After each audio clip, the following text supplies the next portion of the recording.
నేను, నా పిల్లలు మా పెట్టుబడిని ఎస్2ఎస్ ఇన్ఫ్రాకాన్ లో పెట్టాం. అందువల్లే ఈ ఆనందం, నిశ్చింత. నువ్వు కూడా ఆలోచించుకో. ఎస్2ఎస్ ఇన్ఫ్రాకాన్. హాయ్, హలో, నమస్తే, వెల్కమ్ టు సువర్ణ మీడియా. నేనైతే ఈరోజు జ్యోతి మేడం వాళ్ళ ఇంటికి వచ్చేసామండి. ఈరోజు మన ఇంటి వంటలో భాగంగా మేడం మన కోసం వేడిగా బజ్జీలు చేస్తానన్నారు. సో బజ్జీలే కదా ఏముంది అనుకుంటున్నారా? కాకపోతే మేడం చేసే స్టైల్లో చేస్తే సూపర్గా టేస్ట్ ఉంటుందని చెప్తున్నారు. సో మనం మేడంని మాట్లాడి ఆ టేస్ట్ ఏంటో, ప్రాసెస్ ఏంటో తెలుసుకుందాం. వచ్చేసేయండి. హాయ్ మేడం, ఎలా ఉన్నారు? బాగున్నాం madam. Thank you so much madam. మన ఇంటి వంటలో ప్రోగ్రామ్కి మా కోసం మీరు బజ్జీలు చేస్తానన్నారు. Thank you so much. ఆ ప్రాసెస్ ఏంటో, ఎలా చేస్తారో మా ఆడియన్స్కి చూపిస్తారా? తప్పకుండా చూపిస్తాను. ఓకే మేడం, మిరపకాయ బజ్జీకి కావాల్సిన ఐటమ్స్ ఏంటో ఒకసారి చెప్తారా? తప్పకుండా చెప్తాను. పచ్చిమిర్చి తీసుకుని దాంట్లో విత్తనాలు తీసేసి ఘాటు పెట్టుకోవాలి. విత్తనాలు తీసేసి దానికి మసాలా పెట్టుకోవాలి. ఈ మసాలాకి కావాల్సింది ఏంటంటే మనము పుట్నాల పప్పు ఉంటుంది. ఆ పుట్నాల పప్పు, కొంచెం వాము, కొంచెం సాల్ట్, ఆ మూడు కలిపి మిక్సీకి వేసేసి దాన్ని దాంట్లో కూర్చుకోవాలి. సో దీన్ని పక్కన పెట్టుకోవాలి. నెక్స్ట్ ఇంపార్టెంట్ పిండి. నెక్స్ట్ బజ్జీలకు కావాల్సిన పిండి కావాలి కదండి. దీనికి శనగపిండి, కొంచెము మైదా, కొంచెము బియ్య పిండి వేసుకోవాలి. సో మూడు రకాల పిండి వేసుకోవాలి. సో టేస్ట్ బాగుంటుంది. కొంచెము క్రిస్పీగా రావడానికి మనం బియ్య పిండి, మైదా పిండి అంటే కొంచెం షైనింగ్ గా వేస్తాము.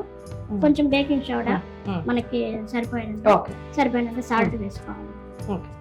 ఆయిల్ కొంచెం వేడి నూనె ఉంటుంది కదండి, అది వేసుకొని కలుపుకోవాలి. ఈ పిండి కూడా మనం కలుపుకునే విధానం ఎట్లా అంటే కొంచెము మరీ గట్టిగా కాదు, మరీ పలచగా కాదు, మీడియం గా ఉండాలి. ఇది కలిపి పెట్టుకోవాలి. పక్కన నానబెట్టాలి కొద్దిసేపు. మనకు ఎప్పుడు కావాలంటే అప్పుడు చేసుకోవచ్చు, ఇన్స్టెంట్ గా చేసేసుకోవాలి. Okay madam. So process start చేసేద్దాము. అలాగే. ముందుగా మేడం స్టవ్ వెలిగించి దాంట్లో బాండీ పెట్టుకొని, సో డీప్ ఫ్రై కి సరిపడంత ఆయిల్ పోసి పెట్టుకున్నారు.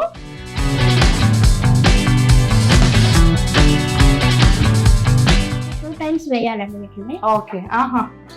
సో అప్పుడు ఇంకా బాగా కొంచెం పెద్దవి కాలుతాయి, లోపల కూడా బాగా కాలుతుంది.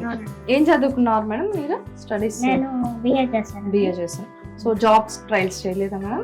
ఫస్ట్ చేశాను, ఎల్ఐసి లో చేశాను. ఓకే. ఫీల్డ్ ఆఫీసర్ దగ్గర అసిస్టెంట్ గా. కానీ నాకు టైమింగ్స్ సెట్ కాలేదు. మార్నింగ్ వెళ్తే నైట్ అనుకున్నాను. ఎలా madam, love marriage, arrange marriage madam? అది అరేంజ్ మ్యారేజ్.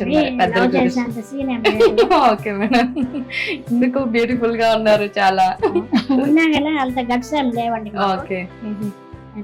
ఓ మళ్ళీ వేస్తున్నారా పిండిలో? సెకండ్ టైం వేయాలండి, వేస్తేనే నీకు. సో అందుకే మీరు చేసే బజ్జీ ఇంత స్పెషల్. అందరూ నచ్చుతారు.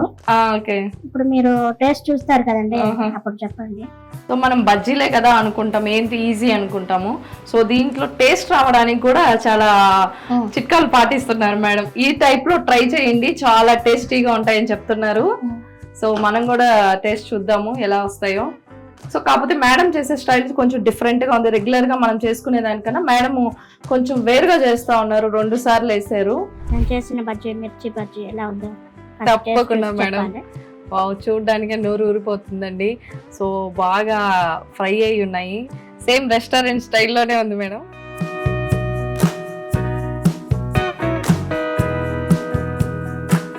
చాలా టేస్టీగా ఉంది మేడం, క్రిస్పీగా చాలా బాగుందండి. సో ఈ పద్ధతి రెడ్ చట్నీ వేస్తామండి, ఎర్రగడ్డ చట్నీ వేస్తాము.